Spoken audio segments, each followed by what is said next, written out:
For some reason, I found it easier that time. Maybe because I was going faster. Yeah, it's like this paper. In any case, interpretation in the water. there's the It's about that's they the found 12 they like found this grammatical behavior. often people indirect will take out a particular set of those eight if you count the top. We're starting now. I wish we had the gong. I love that thing.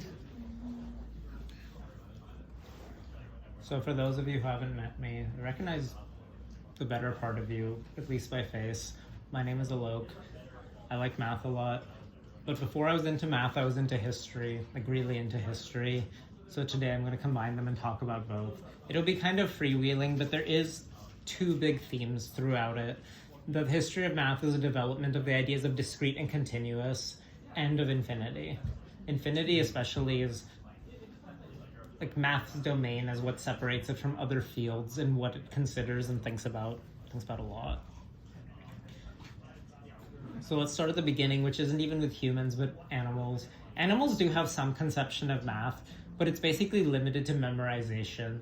Famously, chimpanzees have much better memory than humans and can do an addition and some multiplication tables going up to 30, but by brute memorization.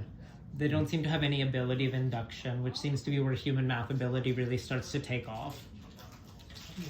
And going to one theme, the idea of induction and infinity. Like, you guys have probably all had some moment where you just realize you could just keep counting, you could just keep adding one.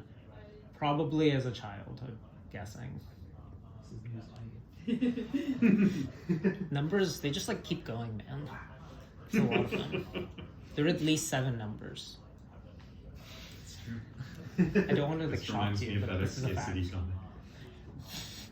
Maybe that's where I pulled it from, the extremely weak Goldbach conjecture. Yes, yeah, that one. Counting was my hobby as an only child. When I was like 5, I would just count. Because I was bored. It's a good hobby. It's what made Mr. Beast famous in the first place. He had some video of counting to 100,000. What? Just like on video. Why? Why would anyone watch that? I don't think... There's probably at least one person who has actually watched it all the way through just cause, but I don't think most people have. It's more that like a man would do such a thing. Okay. That's a lot of his content. I must admit, learning about the history of Mr. Beast was not what I thought was going to be in that history. Made him famous. Going back to early humans, the earliest good record of humans and numbers is the Ishango bone, which is something like 70,000 years old. It's basically a bunch of tally marks in some animal bone. The thing that gets people is, one, that tallying is an obvious sign that people had some conception of numbers, but two, that they seem to have specific markings on one bone for the prime numbers between 10 and 20, but because there's only a few of them, that might have been a coincidence, so that one's sort of in dispute. But that's 70,000 years ago.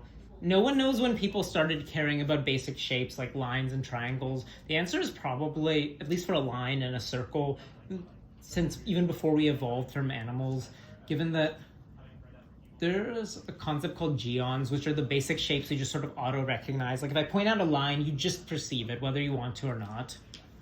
And circles and a bunch of other shapes fall under this. And we're far from the only animals of this conception. There's actually a concept called a vernier acuity, which means we can tell with better than 1 pixel accuracy if 2 lines are slightly misaligned. Because you see it from 2 views. And I think with something like 1/10 of a pixel accuracy, we can tell, and with training, someone can do 1/50th. It was also the first kind of the super acuity to be discovered. So lines are really deeply built into us, and it's probably much before we started to consciously know what a line even is. And going to circles, it probably took us longer to understand a hexagon than a circle, even though if hands up who's taken like calculus or the like. Okay, so everybody. Yeah. Then you might be familiar with the idea of a circle as a limit of polygons. There's a sort of infinite polygon with tiny sides. And basically everyone is familiar, like truly everyone, not just the people at Lighthaven, with what a circle is. But giving this formal understanding of it was difficult. So we're going to get to that in a moment. Skipping like quite a lot ahead, because just one of the more depressing things about math history is it's really like a royal road to history in that it shows humanity's dark ages pretty well, and also times when just nothing was happening. So going all the way to the ancient Egyptians and Babylonians, which is like, what, 2000 BC or so. They were the first known civilizations to have any sort of real math, and their conception of it was rather different. For example, they did figure out pi, but the way they figured it out was by taking a wheel. They were really careful about carving and to measure it to figure out what does it mean to be careful about carving the wheel? Exactly. No, but like, what is it? How do you carve a wheel if you already don't have a? So you roll it and you see how much it deviates and bumps No, how do you carve it in the first place? by being really, really careful. We're asking how they make the shape. This feels like a chicken and egg problem. I'm missing. No, I how think it's it's- done. This is part of my point. This is like very difficult to conceptualize because the next civilization I'm going to note has really given us like a conception of what math even is in a way that what it was before. And I mind you that for the vast majority of human history, this was like more than good enough for most people. If you told them this was math, it's like, yeah, obviously. But I still don't get, how do you carve a wheel? Like what is the physical process involved? As You take a block an of- ancient Egyptian. Like you take a block of, well, mostly stone, you imagine a circle in your head, and you like knock it off. Oh, okay. Meaning it's very limited by, well, your own perception at best, and by a hell of a lot of other things on top of that. I see. And would be absolutely unacceptable in modern mathematical standards, to the point that I can't even say it without laughing. Did the ancient Egyptians not have the idea of like tying a string to something and then like going around like? They got that at some point too, but this is still also limited by physical measurement. The point is that all of these are It seems like a pretty big improvement over the just imagine what a circle looks like. Yeah, I know, right? Nonetheless, all these are tied to the physical world, and Matt's big defining trait these days is, well, all of this might use it, but it doesn't need all of this. It's a really cold mistress that way. You need it a hell of a lot more than it needs you. True. And so the not the Greeks, definitely not the Greeks. The Egyptians, Babylonians, and also to some degree the ancient Indians had like hints of sophisticated understanding of numbers, but they never pursued it much farther. Like in the case of ancient India, there's some random line in one of the early Rig Vedas which indicates that they knew that the square root of 2 was irrational, but they didn't seem to pursue this fact. It didn't seem to intrinsically fascinate them. How would you, as an ancient Indian, how would you express the notion that the square root of 2 is irrational? They just seem to understand that its decimal expansion just kept going, but they were just fine. Like, wasn't a thing yet, right? Like, I'm paraphrasing here. Okay, And so- then I think the specific derivation was just that if you had a unit square, which I think was supposed to be a stone for a temple, measuring the diagonal of it, they had some idea that you couldn't do it exactly, but they just didn't seem to care. They just rounded it to, or the equivalent of rounding it to a few decimal places, and that was that. Because I remember seeing a Weihart video of expressing that idea in ancient Greek terms, where like if you take the diagonal of the square, it's not equivalent to any ratio. Yeah, like any ratio of lengths. Good thing we're getting to that right now, because the ancient Greeks, I even put this in the subtitle of the talk of how often do men think about ancient Greece? Like, how often do you think of the Roman Empire? Maybe like, not that often, no more than twice a week. But ancient Greece every day, several times a day. Like, Romans, a second-rate civilization at best, did not produce a single mathematician of note. Yeah, I think they're very strong about this. Thank you. Yeah. I feel seen. But the Greeks really did transform our understanding of many things, and it seemed to be their obsession with math that started it. The first man known to have proved a theorem individually, certainly not the first to have proved it, but the first known to have, is Thales of Miletus in about 600 BC, which is specifically if you've got a circle, you draw a triangle in it so that one of the sides cuts as a diameter, you got a right angle on the opposite side. Thales' theorem, which now you know.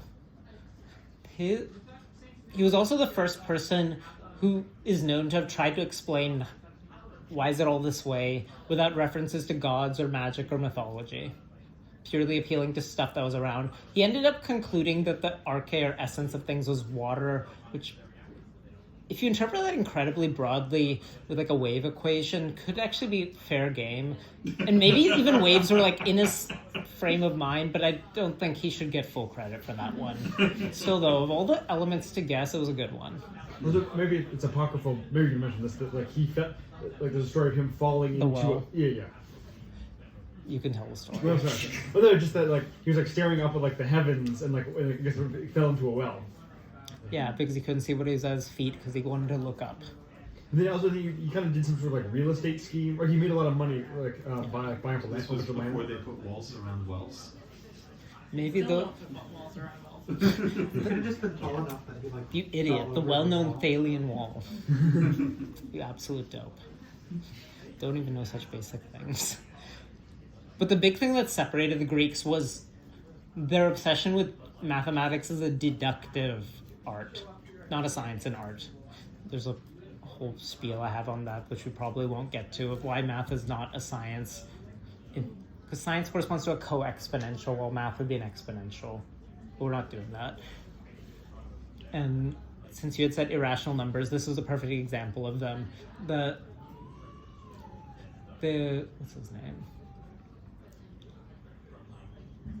I don't know the first man of the Pythagoreans that supposedly found that the square root of 2 was irrational was. There's the famous story that they couldn't handle it, so they drowned him. But pretty quickly this came out, because here's a fun fact, which will be sort of obvious if you think about it later.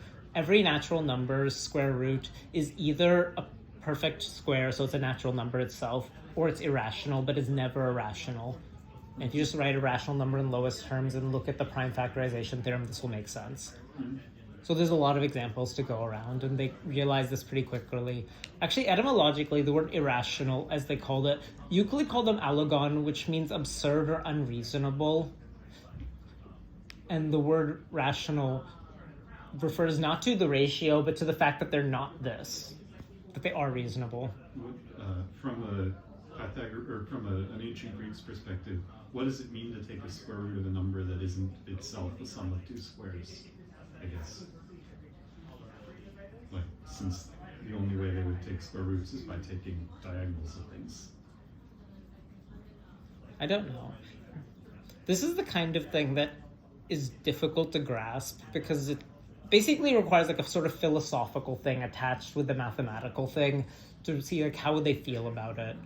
This is part of why irrational numbers were why they cared so much.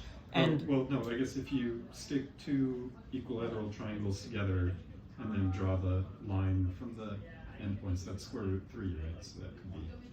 never mind, yeah. You'll have to take a plane ticket and talk to their graves. Oh, okay. But the Greeks made this big break in insisting that math be, well, deductive, as in not linked to physical reality, although they certainly believed it could describe physical reality. This, combined with the thing of trying to explain nature on its own terms without magic, etc., is why they're so notable and why I haven't stopped talking about them. And I'm about halfway done with the Greeks. Because their mathematical achievements go much beyond this. And actually there's a very direct link to what the ancient Greeks were doing, the fall of them, time passes like 1,000 years, and then modern science picks up quite directly to a surprising degree. Like other achievements of them, the infinite. For example, here's how Archimedes figured out the volume of a sphere. He thought, obviously, that a sphere is a cone, where the tip of the cone, or rather a ball, not a sphere, the sphere is just the shell, is the center of it. The apex of the cone is the center of the sphere, and then the outer shell is its base, and then using the formula for it, basically by infinitesimal reasoning, you get it. And you can see this because the volume of a cone is 1/3 its base times its height. Well, there's the 1/3, which we leave aside for a sec. The base is the area of the shell, 4 pi r squared. So that's 4/3 pi r squared. And then the height goes in, which is the radius, 4/3 pi r cubed, which is correct. And that's how Archimedes actually found it. This was apparently obvious. I think I need a more fancy animation.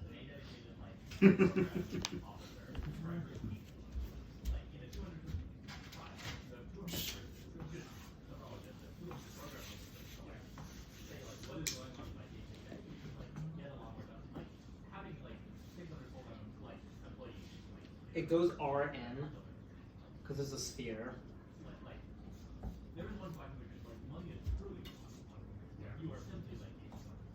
Volume of cone equals 1/3 base times height. Well, the height is R. 1/3 is 1/3. The base is the surface area of a sphere, which is 4 pi r squared, which I assume I know the formula for that one. Wait, I missed the base of what? Where's the cone? The sphere is the cone. This is taking a definition of a cone as some body with a designated point called the apex, such that for every point on the body, you draw a straight line to it, and the union of all these lines filled in is the cone. When you say body, you mean like a two-dimensional shape, or? Yeah, in this case, the two-dimensional shape actually completely surrounds the supposed tip. Like the outer shell of the sphere is Sorry, the body. are you describing like an equivalence between? I still don't see where the cone is in this. I guess. Can you draw a cone inside the sphere? I mean, I can draw a cone. That's not going to help. I'm saying that, like, the cone formula is taking cone from this sort of infinitesimal definition of you've got some sort of two-dimensional thing, a surface. In the usual cone, it's just a circle, and you pick some point, you draw all the lines. Sorry, when you say two-dimensional, do you mean flat, or do you just mean two-dimensional? Two-dimensional, like in a manifold sense. Oh, okay. See? Like, the Greeks had a very sophisticated geometric understanding, and it's basically like calculus-like reasoning is part of what sets them apart, which is why I said there was like a 1,000-year gap after them where not much happened. Which is why I don't feel so bad spending so much time on the Greeks, because their achievements really are this big. Like, without them, the world would look very different. And if Okay, so they hadn't died which out part of the sphere is the base of our cone? every single point on the outside. So like. So instead of like the tip of the cone mapping to like a Oh, okay. I flat get what thing, you're saying. it Now maps that's to clear. a thing surrounding the point. Yeah. So like, And then you draw all the points on the into Yeah. it, filling it in. but like, the surface of a sphere isn't even topologically equivalent to the base of a. The base of what I think of as a cone. Well, that's a problem with your conception. Like it's got to be two of them, right? Because you're zipping them together. Okay. No, it doesn't. You can work it out and you'll see, but you just don't have to. And I mean, the formula's right. And But they didn't have algebra. What is the formula? How do they express these formulas? What does that mean? I've looked at this once and I found it very difficult. So I'm just going to defer on that question. Okay. How did they know the formula for a cone? That seems like the hard part. Yeah. Oh yeah, that too. Who was the one that figured it out? I think the person who figured out the formula in the first place is just lost to history, sadly. Sure wish I knew. It was And like the hard part of that was like the 1/3 deciding that thing. the sphere is the same as the cone. Yeah. So it doesn't feel intuitive. Well, at least I'm saved by the bell in that I don't know who figured it out because I don't think anyone knows anymore. Sure wish I did. I did look at this once. This is not even the only like kind of weird application of a cone they did. Another one was I think Apollonius figured a formula for a cylinder by considering a cylinder to be a cone where the tip of the cone was at infinity. Like if you look at those pictures of the Leaning Tower of Pizza, maybe like tilt your head to eliminate the leaning part.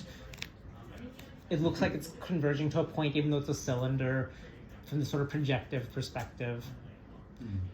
And this is like also essentially infinitary reasoning, using either infinitesimal quantities to look at like thin shells or at points that are way out there.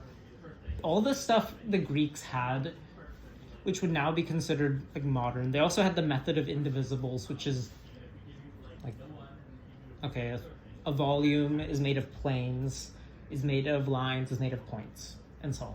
Well, not so on, but ends there. But the idea that in this point, the indivisible part is you could consider a point, at least relative to my phone, to be some infinitesimal cube or circle or whatever. With some infinitesimal volume. That's why they're indivisible. That in some sense, even though you cut into infinitesimal chunks, the dimension of each piece retains its sort of character as being three-dimensional, just really small.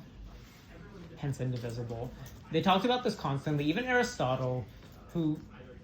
Socrates, Plato, and Aristotle broke from the pre-Socratics by considering questions other than purely mathematical or physical ones, like sociology, how to govern, etc. This is actually the real dividing line between the pre-Socratics and the Socratics.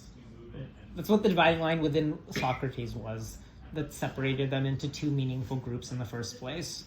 The pre-Socratics were mostly not interested in such questions, or at least they didn't write about it. I did learn that pre-Socratics weren't interested in questions. Not the Sorry, sociological that ones. was Pathologically uncurious men, I guess. But then Greece fell, was conquered, well, by Rome, actually.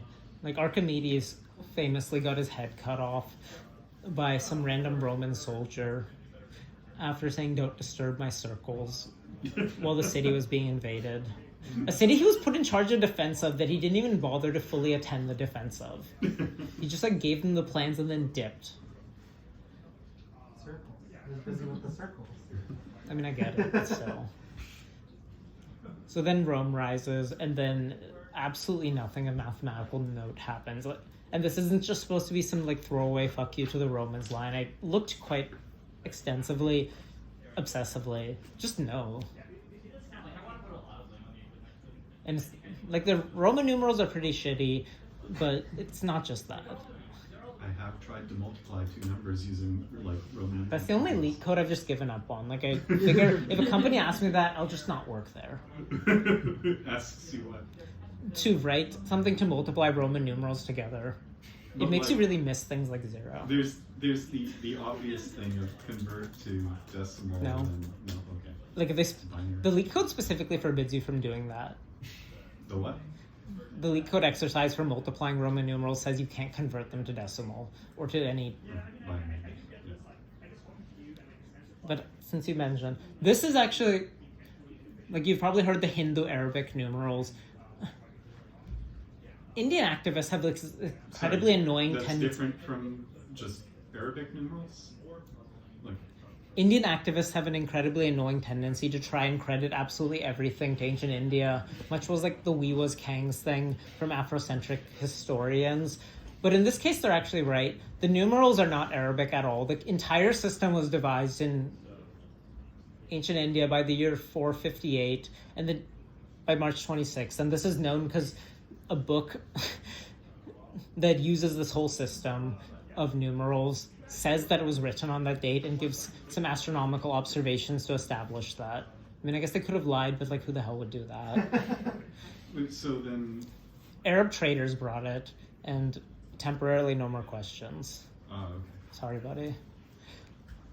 The biggest accomplishment of Indian civilization is definitely a number system, which we now use today. And it's notable for being the only civilization to have accomplished, like, three desirable aspects of a number system. One requirement is not logical, but psychological, that the numerals, like, the symbols for them can't look like the quantities they invoke. Because every time civilizations do this, it always starts like this. What's one? A dot or a dash, obviously. So what's two? Two dots or dashes. And then people just invent tallying, which is base 1, which loses the exponential compression property of a number system, because, like, 1 to the x is 1, which is worthless. And Georgia Zifra has a painfully comprehensive book on number systems, which just goes through every primitive civilization just constantly doing this. It gets very annoying. The second requirement is a positional system. Wait, you're saying church numerals are a regression? Oh, sorry, Yes. no question. But yes, they're nice for proving. The second requirement is a positional system. The Chinese had this. They do it better than anyone else in that you can't even say 11. You have to say 1, 10, 1 or 10, 1. And lastly, 0. The Maya and the Indians had 0.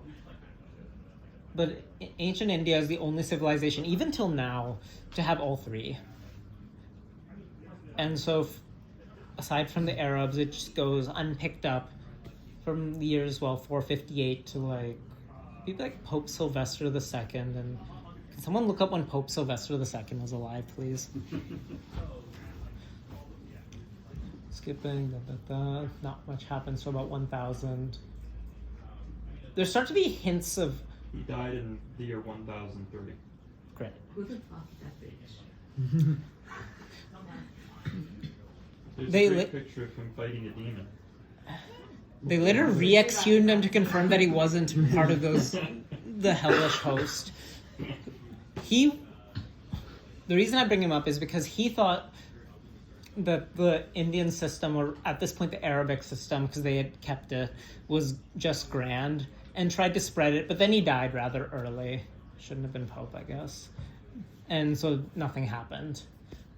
The one we owe to this is Fibonacci, which was at least 200 years later. Fibonacci wrote a book, I don't know, The Art of Arithmetic or something, where things like the Fibonacci sequence do appear, but much more significantly is the assertion that he's going to use this numeral system, and here's why it's better. People were... You just can't trust the common folk, I guess. They were just content to use Roman numerals. And the system was very slow to be adopted.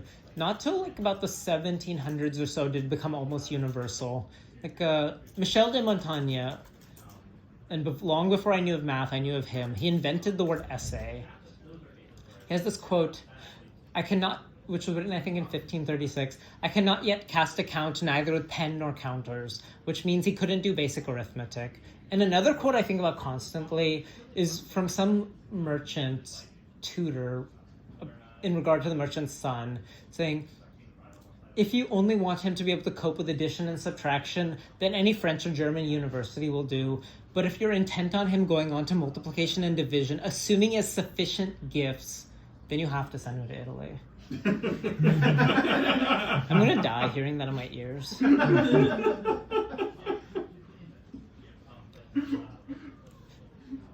From this you can see there's just a lot of muddling. There's no real progress being made. There's random incidents like Nicholas Oresme, sometime I think about 1300, realizes that the harmonic series 1 plus a half, a third, so on, diverges and finds it weird.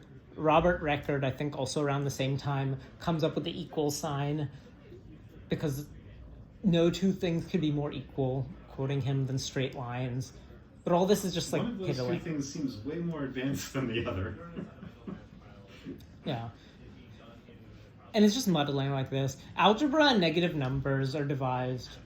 Actually, jumping back, even negative numbers are something the Greeks actually got to. The first equation of negative numbers known is 5x plus 20 is 0. Or actually, it can't be 0. Okay, I forgot the right-hand side, because the Greeks didn't have a conception of it, sadly. But 5x plus 20 is some number smaller. And Heron of Alexandria just concluded the equation was absurd and had no solution. The ancient Chinese had some conception of negative numbers and seemed to view it more uncontroversially, which was nice, but they were just very slow to be picked up. And I'd said that discrete continuous infinity is a big theme of the development of math. Another one is the development of number systems, maybe the most successful abstraction of all time, because it had started even at the very beginning of this with 1, 2, 3, and then you can just keep going. So infinity, giving you the right half of the positive numbers, then 0, then negatives, and you keep layering. Yeah? Oh, sorry. There's something in the Actually, the negatives don't even come. People basically develop the entire positive half of the line before ever getting to the negatives. The ideas of fractions and irrational numbers are long before negatives. Negative anything. Negative numbers were actually not adopted until almost the same time as complex numbers. There is a section in Alice in Wonderland where he's just making fun of negative numbers. And that was written in like the late 1800s. More than 300 years after calculus. Wild. The next big figure is Galileo. Like, everyone knows him from Jupiter and the stars and all that, but Galileo is quite a mathematician. And his biggest contribution to science is actually the principle of idealization. Because he disproved Aristotle about whether like heavy and light objects fall at the same rate, which they do. And his reasoning was basically guessing at air resistance by taking like two objects that are heavy enough to overcome it, and then thinking, okay, they didn't fall at literally the same rate, but they were so close that probably air resistance, or whatever he would call it, is the underlying factor and not some inherent property of the objects themselves. And this is his actual biggest accomplishment for science, because this principle is by how, well, all science proceeds. Without some kind of idealization, basically every experiment is flawed, and if you said it's because the number wasn't right to the 15th decimal place, we would have never made any progress. But he also figured out something that would later be echoed by Cantor 300 years later, that you can put the square numbers 1, 4, 9, 16 n squared in bijection with just 1, 2, 3. But then he thought that, well, the density of those square numbers in the overall set of natural numbers is, well, 0 or infinitesimal anyway, because they get farther and farther apart. And he found this to be like a very weird. Like, this is another big theme in math, where quite sophisticated ideas are picked up and put down until someone picks them up in a more comprehensive way, and then people just go like mad investigating them. But it can take a really long time. And finally, we get to the era where we picked up what the ancient Greeks put down, which was infinitesimals and infinity, which starts with Francois Viette and Pierre de Fermat, not Newton and Leibniz. Fermat actually might get the most credit for this. René Descartes as well, where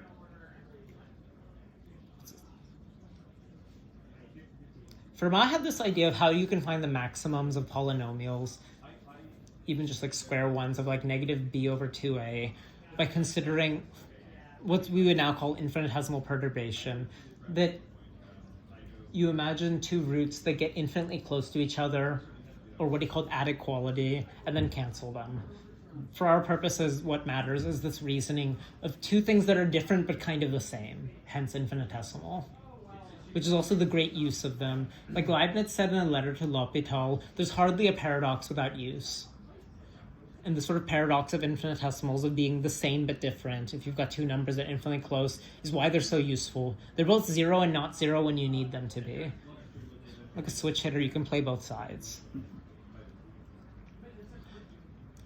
Isaac Barrow, who would be Newton's instructor at Cambridge, Oxford, one of those two, picked this up as well. And, well, Newton and Leibniz are really famous, as you probably imagine, because I imagine all of you have at least heard their names. And that era is where math really started to take off, where its exponential trend started to become apparent, a trend that's continuing until this very moment. By considering infinities and infinitesimals, that the next big development in number systems was by adding them. Leibniz deserves more credit for this. What's now called the system of hyperreal numbers is basically directly from the ideas of Leibniz, where you take the reals and you adjoin infinitesimals and infinities. And his defense for having infinite numbers and infinitesimal ones was that the algebraists retain the square root of -1 with such profit. As I'm making up this entire talk on the spot, I've kind of neglected to mention the Italian mathematicians like Cardano, not the Ethereum guy, that's come up with a way of solving them. So I'll dip back to him because he deserves it. If it wasn't for the fact that there are cubic equations with 3 real solutions, so all the answers are real numbers, but that the methods of deriving them using a systematic equation necessarily involve going through complex numbers, we might not have accepted them for much longer or at all. What do you mean the methods of deriving a numeral? There's a cubic equation, but it will necessarily go through complex numbers that will cancel out in the intermediate computations. I think you need Galois theory to formally show this. Not like he knew that, of course. And so what he said of these was, I think 15 plus or minus the square root of negative 40 was the first complex number pair he considered.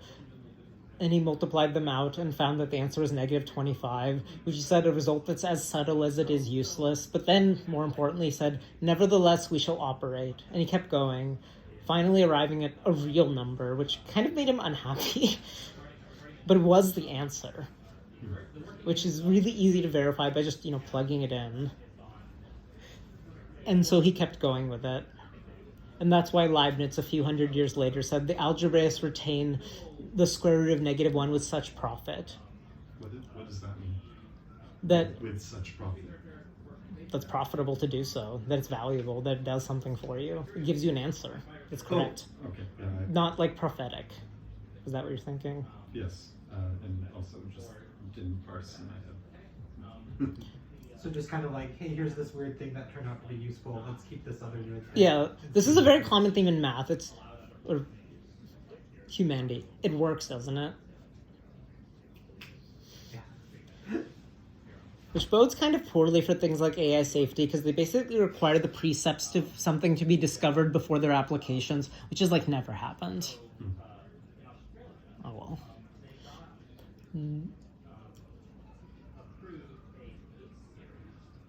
Calculus was the big linker of math to the physical world beyond like basic arithmetic.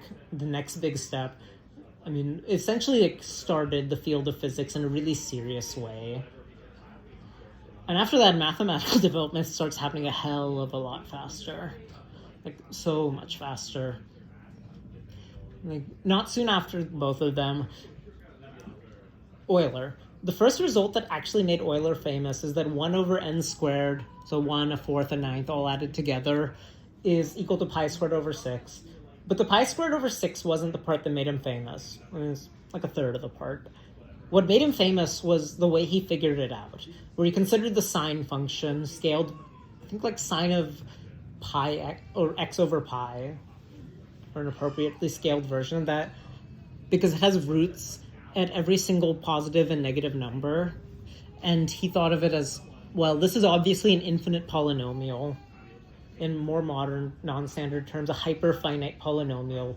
A polynomial of fixed degree, which is an infinitely large natural number. And therefore, by the fundamental theorem of algebra, it can be factored, which led him to his Euler product formula, a formula that is the product over all the primes of 1 over 1 minus p, where p is some prime.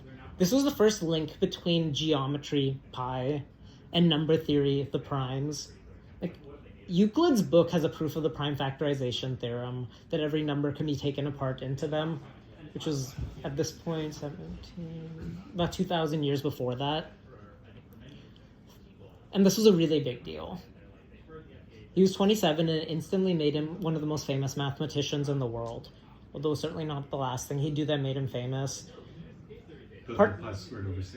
Yeah, but more specifically that it revealed this link that no one saw, including him, to prime numbers, discrete whole prime numbers, and pi, the circle geometry. Even now, even then, just pi, well, obviously it's geometry, there's circles somewhere. Love it. The part of Euler's big talent was having this unerring nose for the fuzzy, undefinable boundary between discrete and continuous, or finite and infinite, where he constantly found methods for this. His famous formula of e to the ix is cosine plus I sine came from he took the continuous compound interest formula of e to the x and expanded it by considering, like now we write it in more modern terminology as the limit as big N goes to infinity, 1 plus x over big N to the power of big N.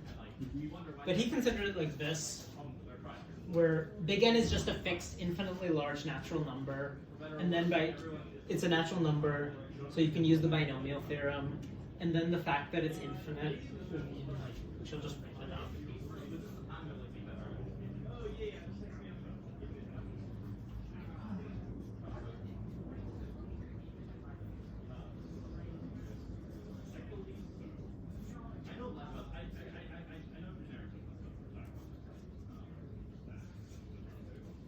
Just the binomial theorem. Well, that's a natural number, even if it's infinitely big, minus another natural. And 1 to the natural, or 1 to anything really is just 1, so you can get rid of that. And then just expand it into its definition.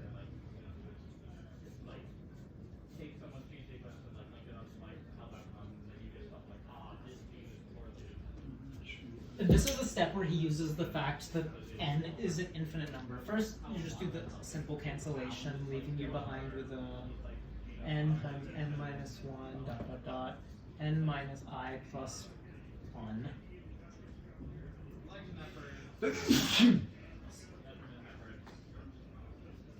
Sorry, what did you? Oh, I see.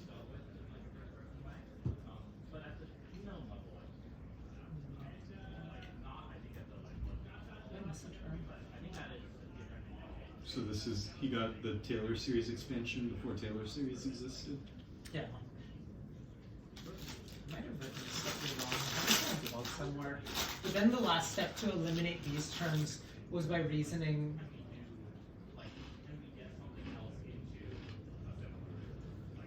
Oh, I should have canceled this sentence.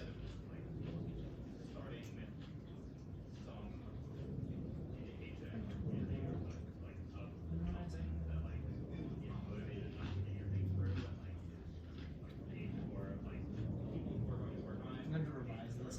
But the short of it is that you realize that these terms and some of the bottom terms can be matched, even though they weren't equal, because they only differed by a finite number while n is infinite, that the ratios would be infinitely close to 1.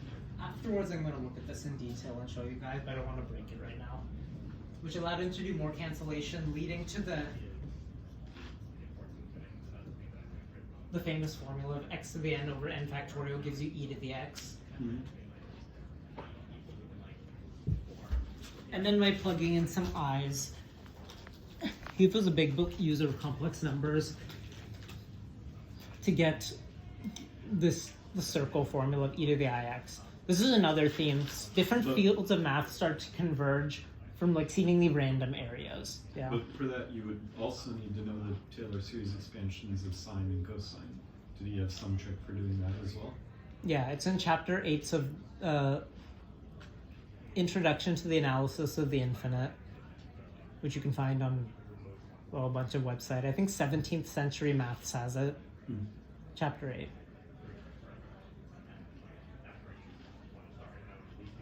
Oh, like I said, you start seeing fields coming together in unexpected ways.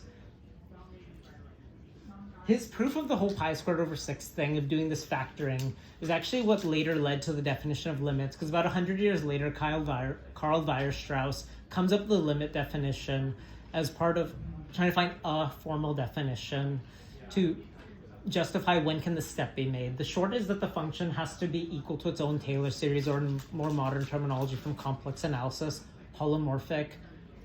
Euler didn't care about any of that. He just had a great intuitive understanding, and it got him extremely far. And you've heard of him, haven't you?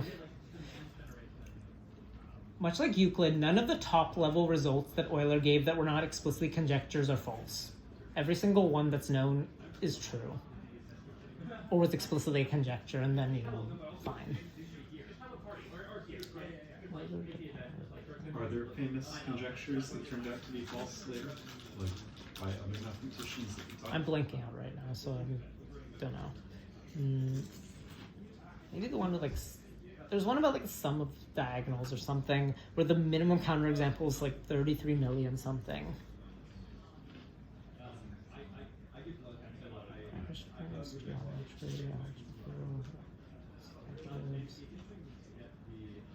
Oh right, non-Euclidean geometry.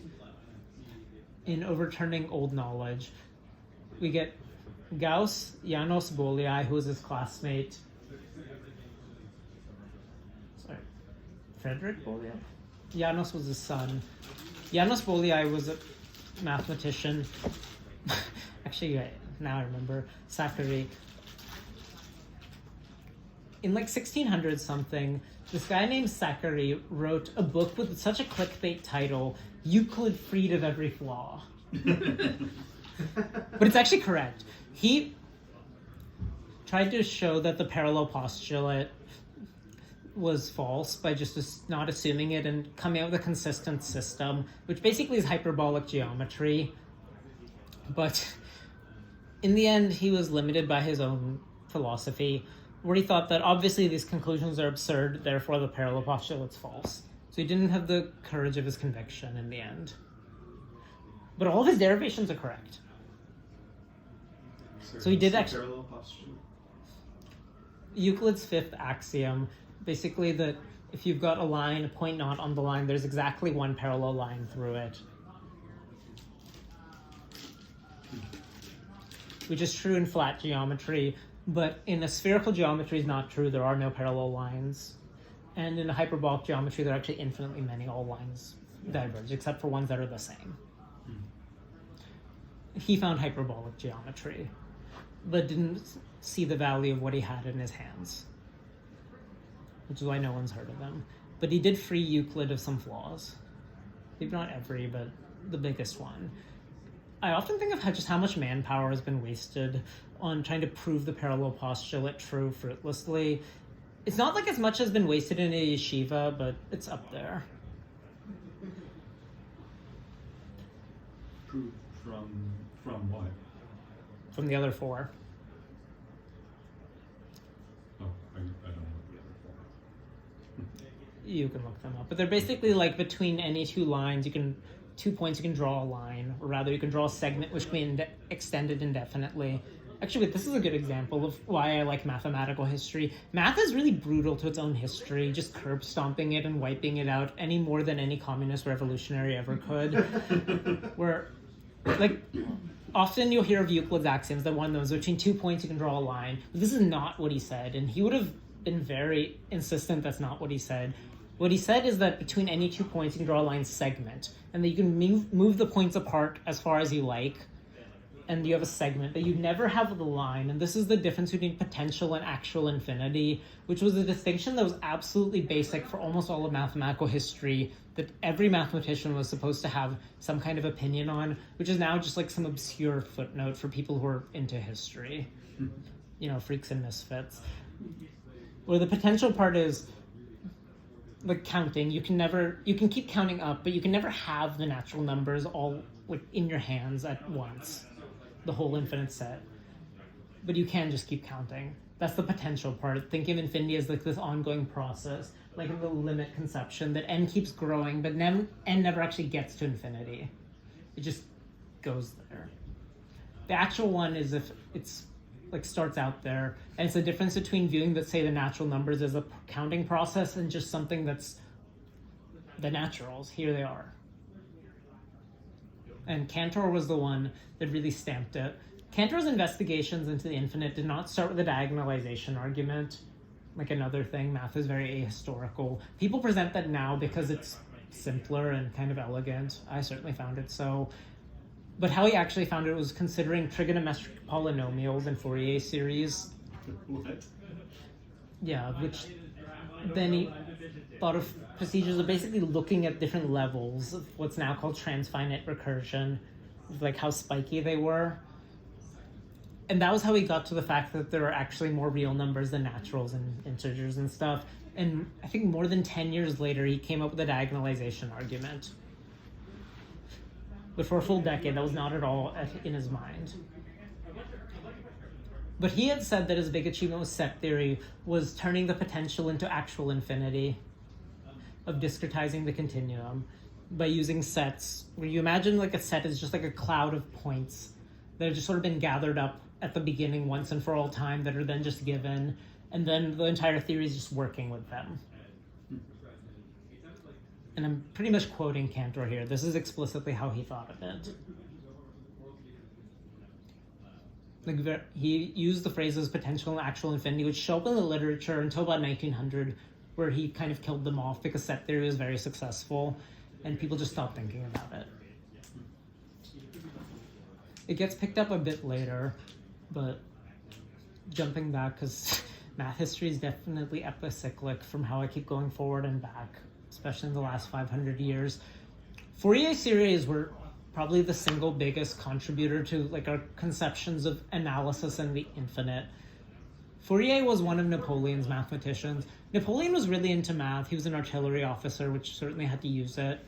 And he had a good eye for talent, not just in soldiers. He hired Laplace and Lagrange as his chief engineers. Lagrange said, "The last thing we want from you, General, is a lesson in geometry," when he kept trying to poke over their heads and micromanage a proof. And they weren't having a shit. And I shut him up. There's also an apocryphal story, which I don't know if it happened, but I'll tell it anyway because it's fun. Laplace wrote his theory of analytical mechanics, the greatest book on mechanics since Newton's. And he said, "Monsieur Laplace, I've heard you've given a book on the system of the world and it does not mention God." And Laplace was actually not just like a naive autist. He was a pretty good politician, but for things like this, he had no sense of humor and just said, "I had no need of that hypothesis." This is also why if you look at French monuments, they have a lot of mathematicians on them.